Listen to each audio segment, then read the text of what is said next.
Hi, and welcome back to the listening window. Today's story is called I Took Care of Him, an emotional and suspenseful English story told from a first-person perspective. It's perfect for English listening practice or speaking practice. Just follow along and repeat phrases if you'd like. You can also download the full script, vocabulary list, quiz, and bonus prompt by clicking the link in the description. Let's begin. I never thought my life would turn out like this. I used to be the kind of person who followed the rules, stayed in my lane, and kept things simple. I wasn't looking for excitement. I just wanted peace. But then I met James. IT started 2 years ago on a rainy afternoon.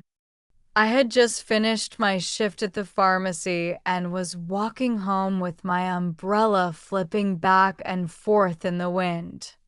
I saw him sitting under the awning of a closed cafe, soaking wet, clutching a duffel bag.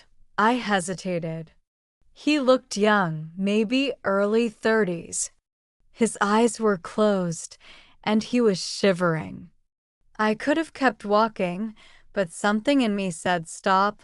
Hey, I said. Are you okay? He opened his eyes slowly. Yeah, he mumbled. Just need a minute. Do you want a warm drink? There's a small bakery down the street that's still open. He nodded, and that was the beginning. James had no place to go. He told me he'd just left a bad job situation and was trying to get back on his feet. He wasn't asking for money, just a little help, a place to shower, maybe sleep for a night. I let him stay in my spare room. I know. It sounds crazy, but I trusted my instincts. He was kind, respectful, and soft-spoken. He even offered to help around the apartment, fixed a leaky faucet, cleaned the kitchen, and walked my dog. My low point one night turned into a week, then a month, and by then we were more than roommates. We were something else, something tender. The thing is, James was always a little secretive. He didn't like talking about his past. He didn't have a phone. He didn't use social media. I thought maybe he had been hurt.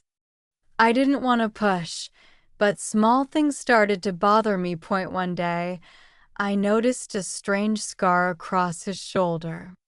When I asked, he brushed it off, said it was from a motorcycle accident. Another time, I found a stack of cash in his duffel bag. Not a few bills. Thousands. Where did this come from? I asked. He looked me dead in the eye. It's mine. That's all you need to know. And I said nothing, because I loved him. Fast forward 6 months, we were living together. He had gotten a job as a delivery driver. Things felt normal, calm, safe, until one night I came home to find the apartment door open. The TV was still on. Milo was barking, and James was gone. I called the police. They searched the area. Nothing. The next morning, I got a call from a blocked number. I answered. A man's voice said, "Stay out of this. You don't know who he really is." And hung up. I was terrified. I dug through James's things. His duffel bag was gone, but under the bed, I found an old ID card. It had his photo, but a different name. David Ellis. I searched online, and what I found changed everything. David Ellis was wanted for fraud, identity theft, and had been missing for 3 years. There were rumors he had been involved in something worse, something violent, but no charges had ever stuck to him. My heart sank. I had been living with a man I didn't really know, loving someone who lied to me every single day. But here's the part no one expects.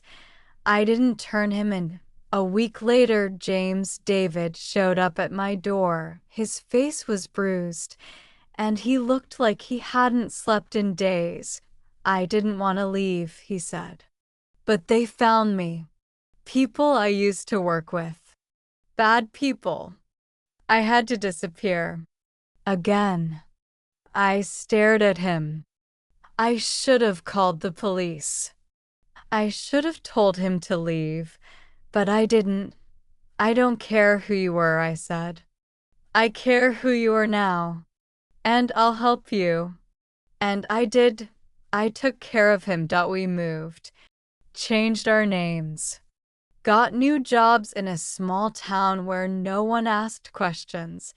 Now it's been almost a year. Sometimes, when I look at him, I wonder if I made the right choice. If I chose love over the law. If I'm a fool or something worse. But then he smiles at me across the kitchen table. The kind of smile that says thank you. The kind that says, I never had a home until you. And I smile back because sometimes we don't get the life we planned. We get the one we choose. Thanks for listening to today's story. I took care of him.